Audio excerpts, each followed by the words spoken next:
Hi everybody, I'm Janelle De Jesus, and welcome to Frame by Frame, the podcast that keeps it real, where we talk about movie magic on and off screen, fashion, films, and everything in between. Joined here with me today is Katherine Dunnagan. We'll let her give her a little brief introduction after we get on with the intro. But welcome to Frame by Frame, episode 2, Henry Selick, Coraline. Let's get on with the show.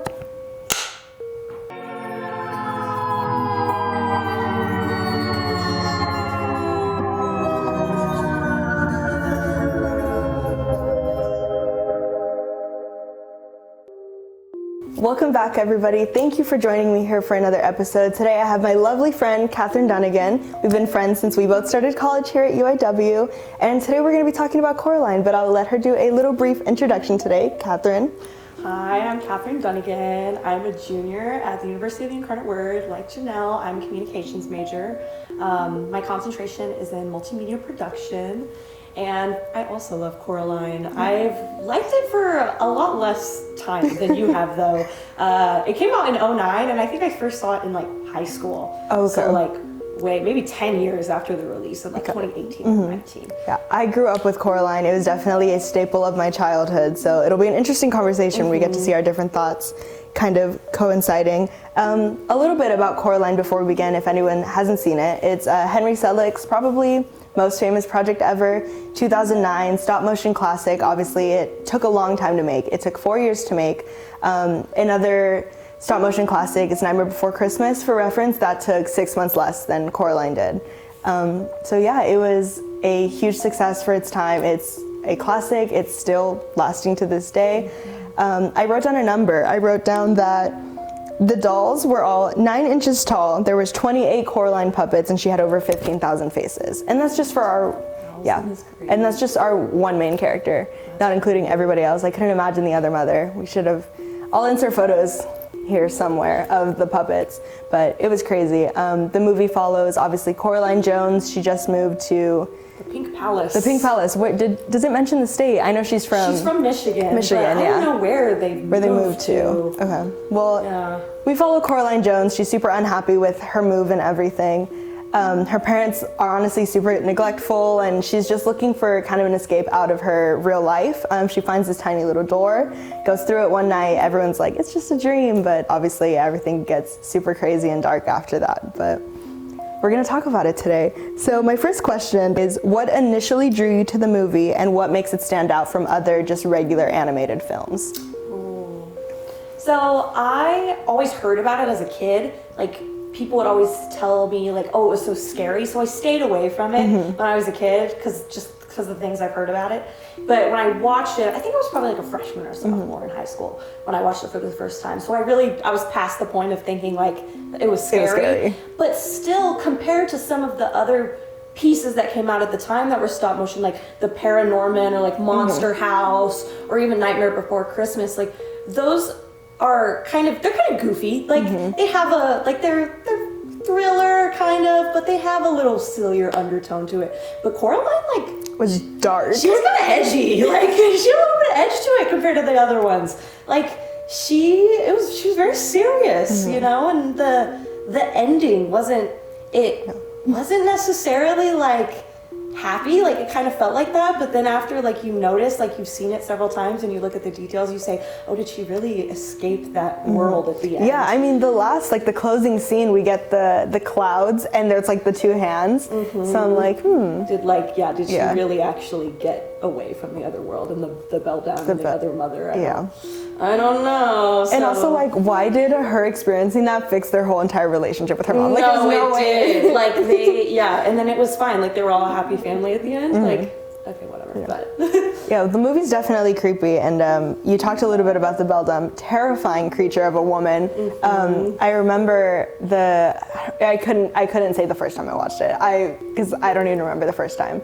But growing up, the scene where she starts transforming, she's counting to 3 and she gets taller. Yeah, and she grows, and her neck gets all long. It always gave me the movie never super scared me per se, but it would always send shivers down my spine. It was freaky and creepy, and just all the bugs. I don't like bugs. I don't like bugs either. So that definitely was not it for me. And she almost resembles kind of a praying mantis. Almost. But then obviously the spider and the web. So so it's all like, yeah, she's a little freaky. She's a little freaky. And then oh my God, the scene where with the parents' doll and they're like sewed back to back, that also. I watched that part this morning when she like flips them over and then she like throws it into the fireplace and it burns. Like, oh, yeah, that part, like, yeah, whenever it all goes downhill when she wants to sew the buttons into Coraline's eyes and she realizes, oh, this place isn't so happy, like it all becomes very, very like scary after that. Yeah. Like the last like 20-30 minutes are probably the most like unsettling. Yeah, definitely unsettling throughout the whole movie. What do you think?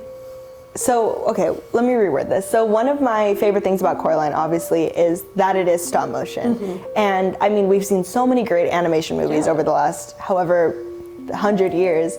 But what makes it kind of unique in its stop motion, do you think? But also, I don't think it would have been told better with regular animation. So what do you think about that? Yeah, no, I agree. I don't think even if it was like real life, like acting, if it was animated in a studio rather than actually using stop motion animation and like real objects, I don't think it would have given it the same sort of like creeping, unsettling vibe that it does towards the end of the film, you know? Like, I mean, you can recreate that like happy feeling that it gives you when she's in the other world in other ways, but then when it becomes the scary parts, I think that the stop motion animation is the most like critical aspect of it, because I don't know, the way that they move and the shape of the creatures and like it all feels like that fake fantasy land that she's in. Like it puts you in the movie, in the reality, by making it stop motion animation, if that makes sense. No, I completely get it. Another thing too is the dolls. I feel like even if like, let's say Coraline was really a live action, I feel like the doll would still have to be that clay. And I don't know, so just the button eyes for sure. So just the world being told in that clay aesthetic, puppet aesthetic, it definitely does bring it for sure. I totally agree with that. I did want to touch a little bit on Easter eggs. I know you were like, did she get out of the real world? What is your favorite, like either Easter egg or theory, and elaborate on that? Maybe the one where like, okay, you know the painting of the sad blue boy with his ice cream that fell on the floor? Isn't it like when she comes back, so when she goes to the other world, the boy is happy. And his ice cream is on its cone again. It's no longer falling on the floor. And when she thinks she's escaped from the beldam and she's back in her house, he's still happy. And so I'm pretty sure. Like, I don't know if I missed that. We'll insert a photo. Yeah, we'll have to insert a photo. And so that's like the part that's like, oh wait, is she still there or is she back at home? I don't know.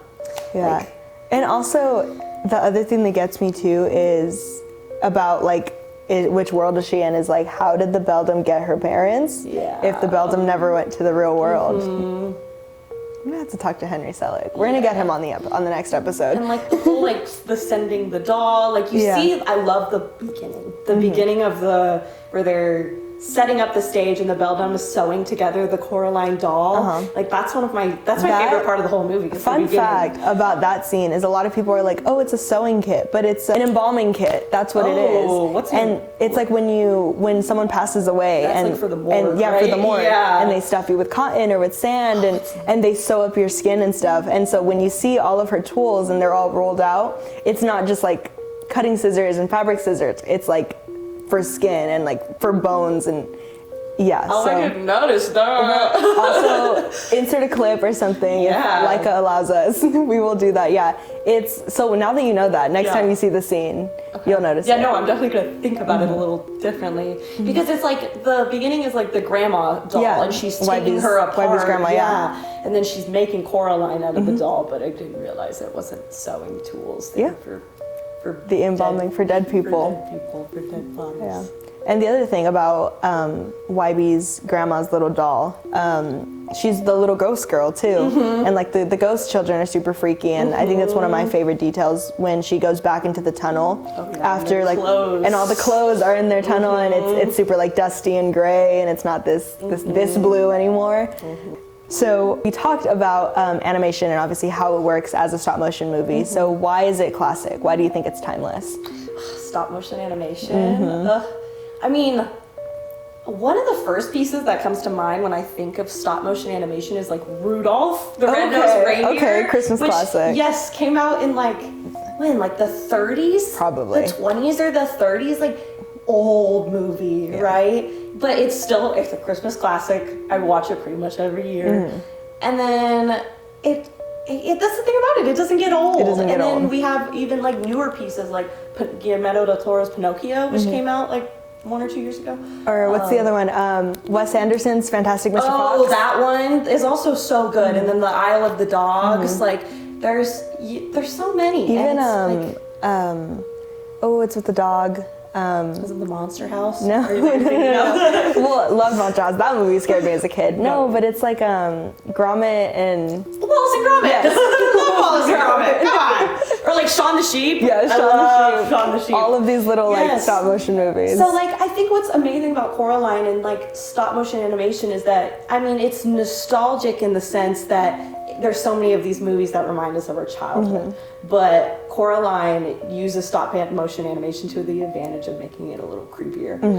And so I think stop motion animation can be used in so many different ways, whether to give you that feeling of nostalgia or make it a little creepy. Like I don't know if you saw the Pinocchio movie, but it was scary and it touched on themes of like death and war and humanity, and it despite being like, animated and stop motion animation, it was still like kind of gut wrenching. And so I think stop motion animation can make you feel both happy and both very sad and scared and everything in between. That's the interesting thing about stop motion animation is I feel like it's always intended for more mature audiences. Like obviously, you have your silly ones, you have your Wallace and Gromit and the Were-Rabbit and all the little all those little stuff. But what I noticed, especially in like the scarier ones or whatever, like even in Paranorman and Frankenweenie, Corpse Bride, like there's always, it's like death and neglect and depression and unhappiness. Like Coraline is 12 or 11. No, I think she's 12. And she's going through this pivotal stage in like her adolescence and her parents aren't there for her, and she's super mean to Wybie, the only person who is like remotely nice to her, and she's like angsty and edgy, and that's something that growing up you watch and you're like, oh, I relate to her. And another little detail is in the photo of like her and her parents, I think they're at the zoo, maybe it's like on the mantle somewhere. She has brown hair and then what I assume happened is like she died because she was super unhappy, and her parents were like, we'll let you dye your hair blue if you come and don't throw a fit on the whole way. So just little things like that. And obviously it's creepy. The element is creepy itself, but also you have those underlying themes of like neglect, childhood depression, and obviously unstableness in the house and everything like that. Also, yeah, I don't know. If I was Coraline, I would have been tempted too. I would have been like, that turkey, it got me. That mango milkshake, I'm got. That's it. I'm done. No, yeah. The food in the beginning, I was really hungry last night. I was watching it and I was like, dude.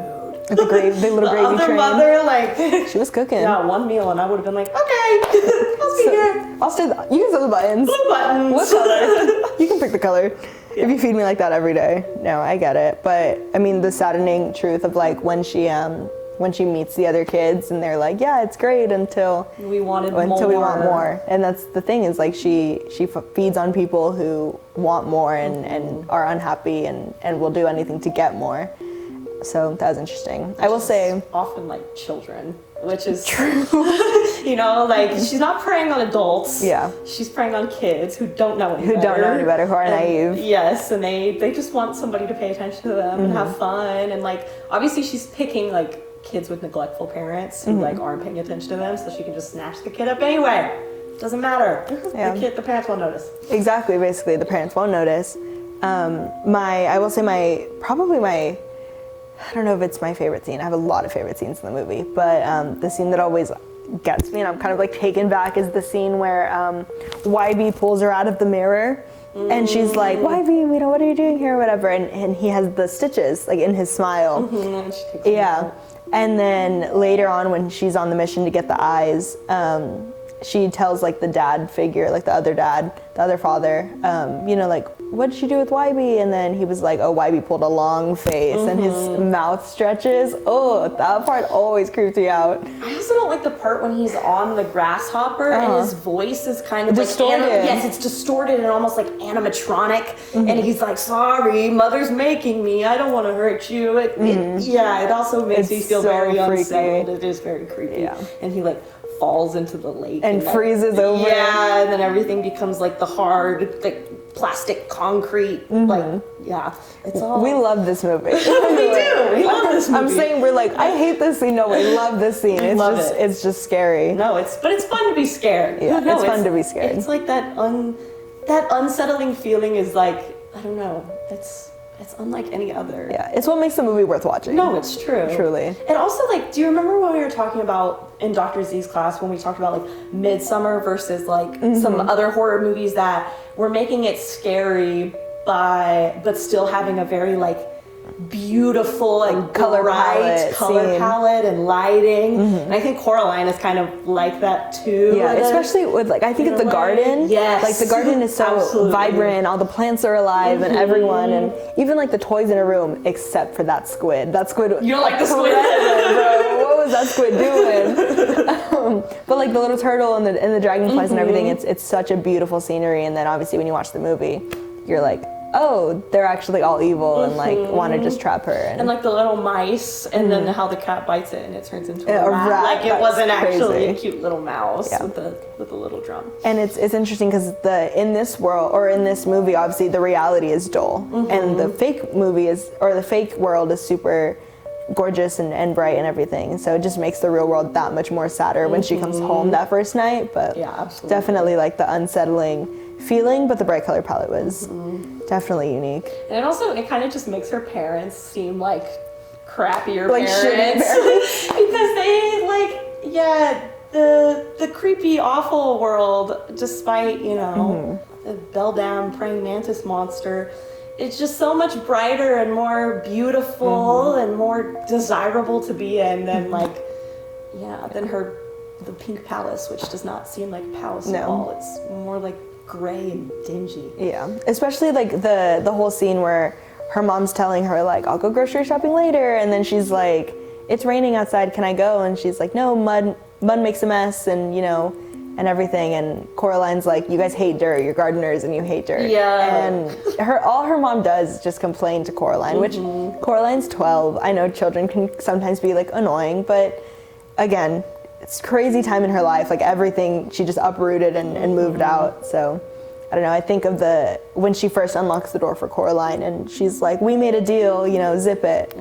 So I don't know, I really don't like the parents. And like I feel for Coraline later when she misses them, but oh my God, the parents are so unlikable. Very much so, yeah. Especially the mom, like, I don't know, there were a couple moments where I thought, oh, maybe the dad, like he would crack a joke or two, but the mom was just like, the whole time was in a bad her mood. Only redeemable quality was when she bought her the gloves. Yeah, at the very that was end. the only redeemable moment. I was like, okay, she's not that bad, but no, they suck. They did suck. I too would want to go to the other world if my parents didn't give a crap about me. Like, and then even at the end, obviously Coraline has like a resolution and like a happy ending, but her parents suddenly just being in a good mood because their catalog came out, and I get it, they were under a lot of stress, but now they're like hanging out with the neighbors and planting gardens. And I'm like, dude, pay attention to your daughter. And like, they don't even know anything that happened, obviously. That's like the whole thing. But they're just suddenly in a good mood because like catalog's over and Coraline's trauma meant nothing. No, like, I feel like even if she wanted to retell the adventure, they'd be like, girl, we don't care. Yeah, they would literally tell her we don't care. Yeah, they wouldn't want to hear about it. No. Who would you say is your favorite character, or like characters, like your faves? I love the cat. The cat. I forgot what his name is. I don't think he has a name either. Like it's just the black cat. I love him. I think he's so I love the part when he tells Coraline how he's at kind of like a constant game with the other mother because she hates cats and he comes in the other world and she always tries to keep him out, but he comes and goes as he pleases, which as cats do. As a cat owner. Well, yes. And I feel like he was probably the most loyal to Coraline, even though she was mean to him. Yes, she was very mean to him at first. And he still helped her in the end, and they were like this. They went through it like this, and he was very helpful in helping defeat the Beldam. She threw him at her face. She's like, I'm sorry. He's mad at her. That was kind of crazy, but yeah, he was a really, really good character. I think of the scene where they get to the other world and she's like, you talk, and he's like, of course I talk, like you just don't listen or whatever. And I think that's so funny. He's so sassy. He's very sassy. He's so sassy with sassy man epidemic. But I don't know, I love him. I love YB. I like the scene with the banana slugs and he's like taking photos. He's so silly. Love him. He's very wholesome. I even like Miss Pink and Forcible. Oh yes. So iconic. Iconic Little Women. Iconic indeed. I don't know about little. Well, iconic women. But I love them a lot. The scene, they're like reading her tea leaves and she's like, oh, you're in danger, Coraline. And she's like, Caroline, you are in terrible danger. Just like that. And then she goes, it's like, I see a very peculiar hand. I see a giraffe. It's just like these little tea leaves. They're so funny. With their like 25 dead dogs. Yes, no, there's the part where she was like, I was watching it this morning when she's like sewing the angel wings for the dog, and she's like, Coraline says, don't you only sew them for the dead ones? And she was like, Angus is sick or whatever. Yeah, she's like, Angus hasn't been feeling well as of late. And I was like, oh, and like you could see like the dog, like the detail they've put into this. The dog, like they've put on this little stop motion animation dog that's in there for like one scene, like has cataracts to show that he's like old. Yeah.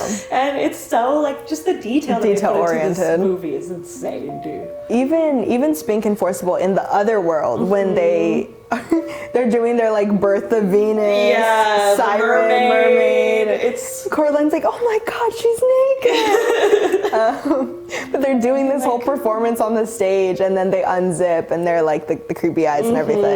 I remember the first time I watched it, I was like, where are their button eyes? And there they were, on the inside. Yeah. And when they unzip and everything, they're like these pink and green women. In the real world, in their posters, like in their dressing room and everything, there's one of them where it has like the same bodies, pink and green. Like the younger versions of them? Okay. Yeah. I got you. And so that's like who they're emulating in the fake world when they were still in their prime, when they were much younger. That part is, we were talking about it a little bit this morning. It's very creepy when they're like holding on to the butt, when they're doing the eye search later on. And she's like, she has to grab it from them, and they're like kind of like twisting almost. Oh, their hands. And all the dogs, like she sends them all to go get like them. attack, and yeah, that part was very unsettling. The freezing part. Honestly, that's the whole thing about the movie, is anything that happens after the first night in the fake world is so unsettling.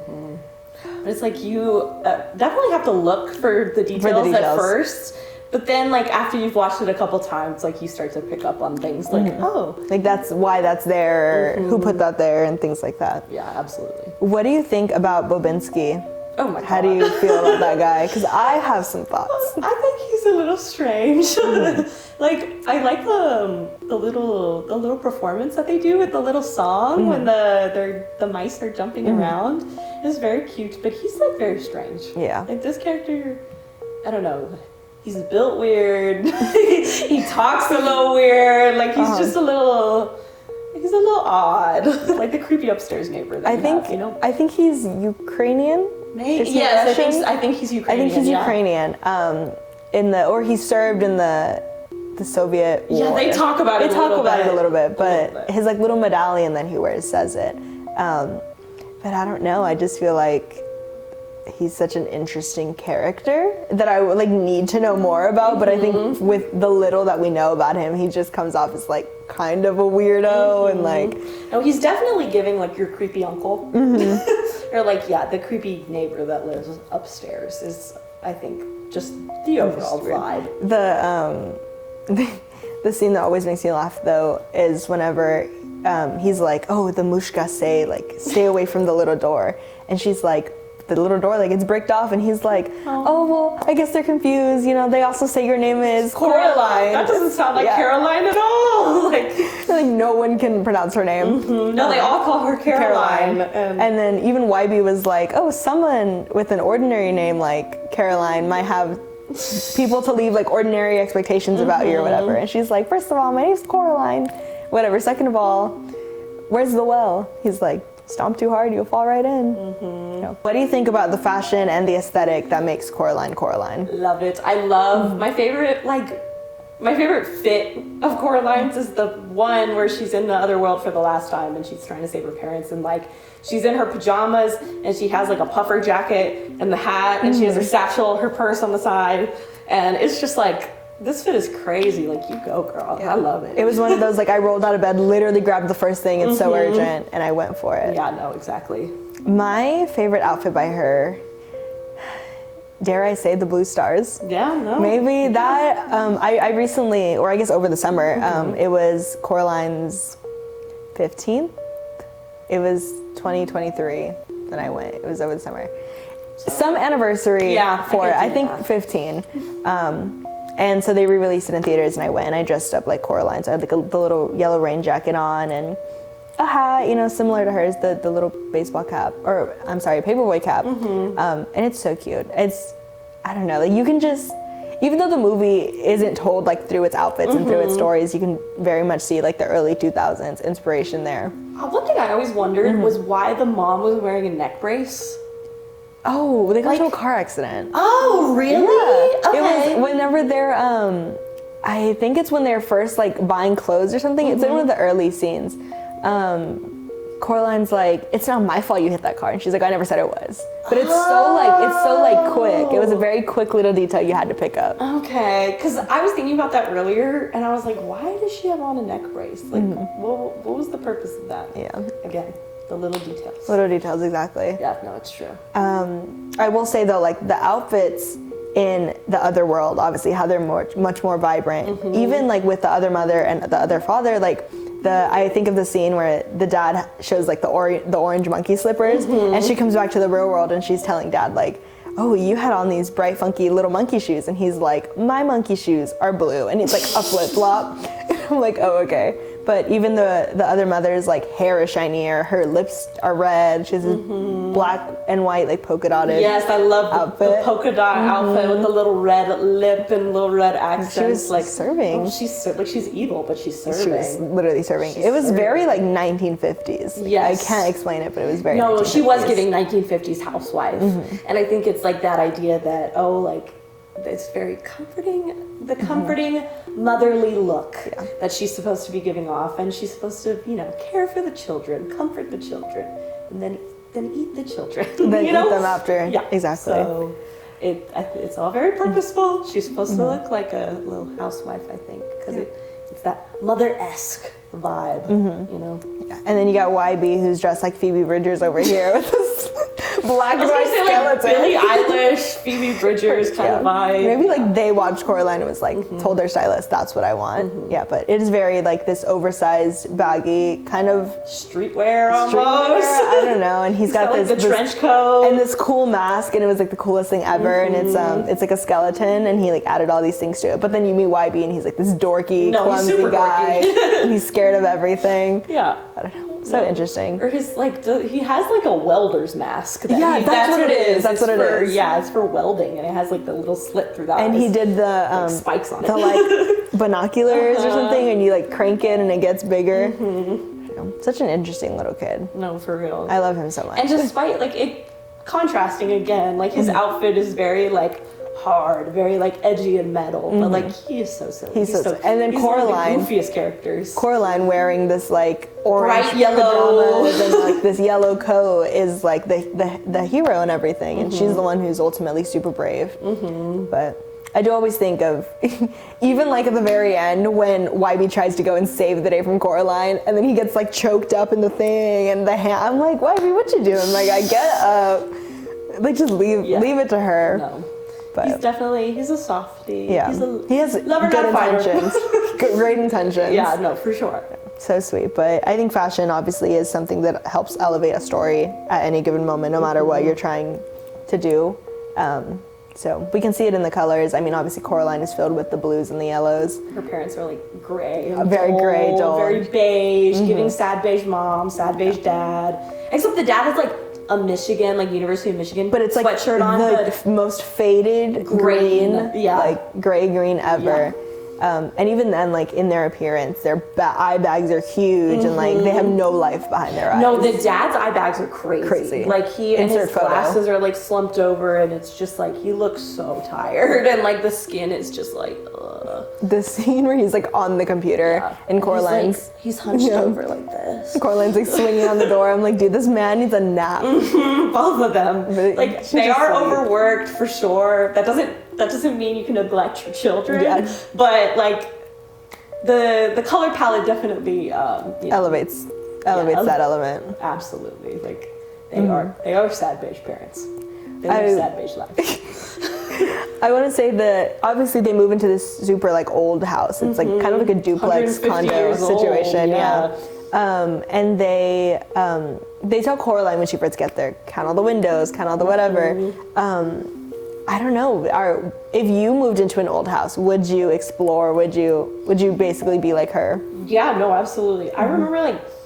I feel like I always thought my house was kind of old. Like my house was built in the 60s. And then one time I had a sleepover with a friend whose house was built in like the 1800s. And I was like, oh, like this is actually real cool. But then like the doors would open while I was asleep and stuff. And I was like, okay, maybe this isn't as cool as I thought it was. Like, you didn't want to explore until you find the reason why you don't want to explore anymore. You know? I have a friend in my hometown, and her house, couldn't tell you the year it was built, but it has a conversation pit. So I'm assuming like the 60s, right? Around there. Because when you step in, everything in her house is wood. There's like a right to the kitchen and the living room. I'm sorry, a right to the kitchen and the dining room, a left to the bedrooms. But if you just go forward, it's a deep conversation pit, and there's like their couch, their TV, and everything, and there's like a back door. But what's freaky about it is it's not just a pit. There are walls around it, and all the walls are glass. And so we live in like a very old town, and she would always be like, dude, I swear there's like a ghost in here or like something. And she swears like on her mom, on, God, that one time she was walking by and she like swore she saw someone walk by and like sit down at the dinner table. And she was like in the kitchen and she was like, I swear I could see them like in the dinner table. So I don't know, old houses freak me out. Like I mean, I live in an apartment and I live in a dorm now. So I don't know, I think that I don't know if I could explore an old house like Coraline, like I'd be too scared. Yeah, I mean, like I don't think I'd be opening the little doors in the walls and trying to go through, but like... Especially not after seeing this movie. No. But I mean, there definitely is that level of curiosity that you have as a kid, like... To go see it. Yeah, and wanting to explore and go through all the places that your parents told you not to. Not to, that's true. But, it's... I don't know. It's scary, but it's also exciting at the same time to like, explore something that old. That's true. Like, maybe if I was in that house, I would have an inkling too, but I don't know. I think the scene that gives me probably the most anxiety over all of the horror stuff elements is when the mom opens the drawer and all the keys are there. Oh, really? And they're all disorganized. Oh. And then she finds this one. I have it. I don't know if you can see it. Maybe I'll insert a photo as well. But she finds obviously the skeleton key, and I'm like, what are all those keys open? You just moved in. Why do you have all these keys? Yeah, no. And that's the thing about old houses is like there's so many doors and so many nooks and like crannies. Everything locks, every door, every cupboard, every pantry, like they all lock. There's doors everywhere and cabinets and little spaces to put stuff, and it's like or like even the desks. Yeah, I don't know why she needed like 80,000 keys though. That was for a 3-family home, but whatever. I don't know. Yeah, realistically, because like if it was a big house and it became like a duplex condo situation, I mean, there are 2 bedrooms in each one. Yeah. There was 3 or 4. I don't know. But yeah, the keys, no, it is kind of like it's a little jarring. Yeah. But I want to reiterate it again now that we've kind of come full circle. Were you ever genuinely scared of this movie? I don't think so, because I never watched it as a kid. I think if I watched it like in 2009, because how old were we in 2009? 6, 7? Yeah, like 6 or 7.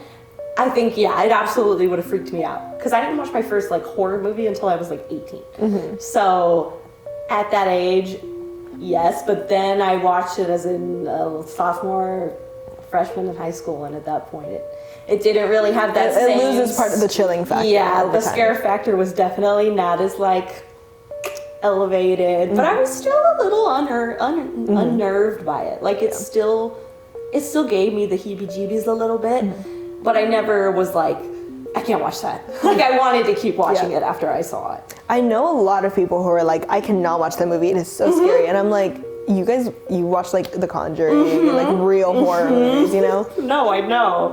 Yeah, Yasmina's like that. Like Really? she won't watch Coraline because she thinks it's creepy.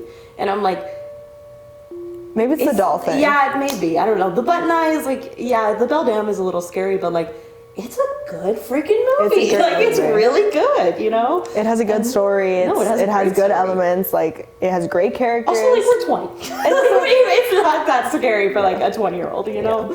Like, it's unnerving, but that's the point. Yeah. Like, you watch it because you want to be unnerved. Yeah. When I first watched it, like the first ever time, I did watch it in theaters. I don't know if the first time I watched it in theaters, but I did watch it in theaters at one point, and then last summer I rewatched it in theaters. So I think getting to see it on a big screen kind of made it a little creepier. Yeah, I don't know. makes sense. Everything's That like makes bigger, sense. but also anytime I watch it at home, I'm still definitely like.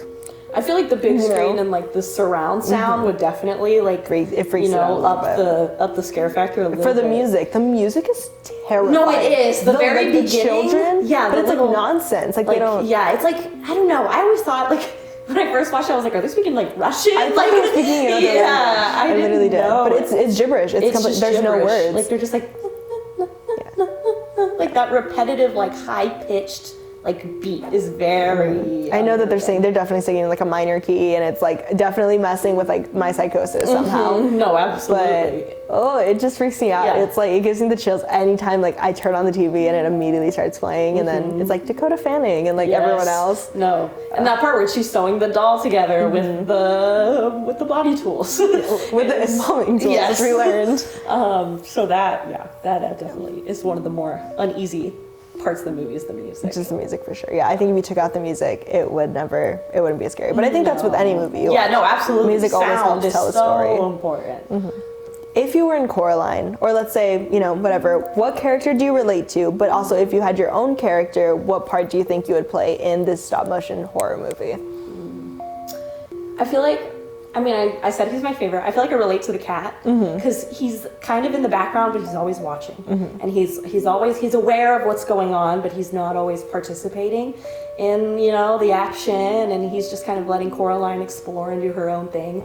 And I kind of like, I don't know, I'm a sit back and observe kind of person. I definitely like to watch the drama unfold, and so I see myself in that little cat, like just like being in the background, a background character, but still like having like full awareness of what's full going awareness on. of what's going on for sure. So I really like him. What was the second question you asked? If you were in the movie, like you as your own character, one, what would you look like? And two, like what part would you play? I think I definitely have braids. I always have like a braid. Like I would probably have like two of them, like coming out of the sides of my head. And I think, what would I would probably be wearing like my biker shorts or like my spandex. Your Hokas. Yes, my Hokas. Not I would be in sponsored. like comfy girl fit for sure. Like if I was in Coraline, I would definitely be like asleep in her bedroom, like in the rain. Like the vibe of the whole house, it kind of like makes me sleepy, makes me think of like fall and winter vibes, like makes me want to get cozy and watch a movie. Like if I were Coraline's sister, I would be the introverted one that's asleep in her room and is like, stop opening that damn door! Like, like, girl, go to bed! Like, that would have been you. Coraline.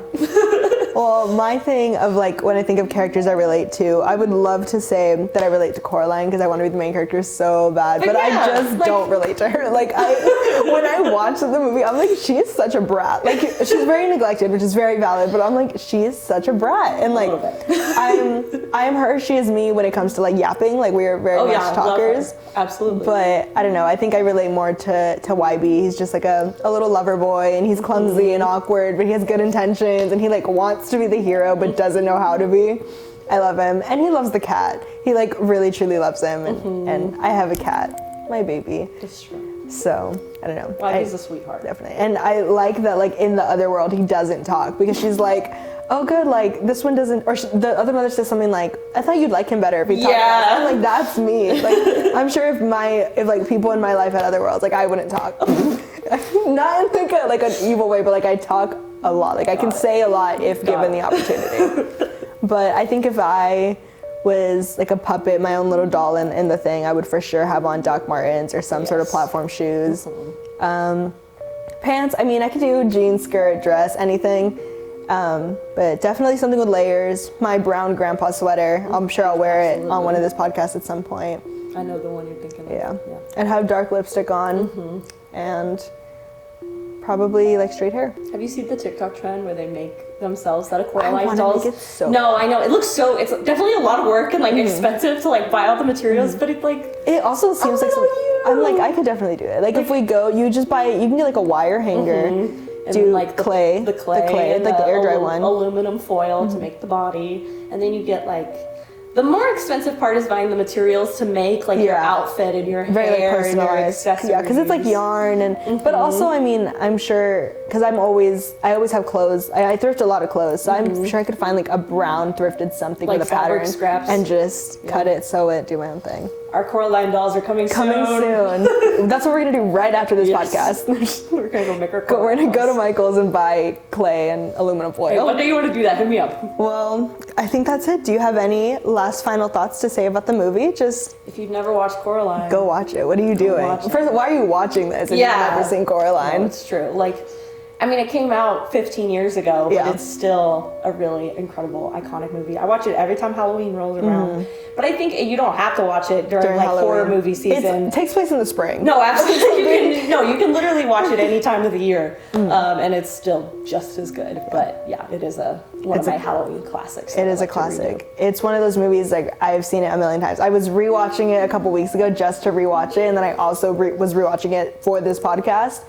I watched it last summer. I watched it the Halloween before that. Like I watch it all the time. It's such a good movie. It's very comforting, very nostalgic. But yeah, if you've never seen it, I would recommend everybody go sees it. It's beautiful. Stop motion is so classic. It takes so much time and effort and like patience to make a stop motion movie. 4 years is insane. Yeah, absolutely crazy. And it's not like a super long movie either, so I couldn't imagine if the movie was longer. It's like an hour and a half, maybe an hour 45. Yeah. So 4 years of dedication. Go watch it. Go watch the movie. Spend an hour of your time.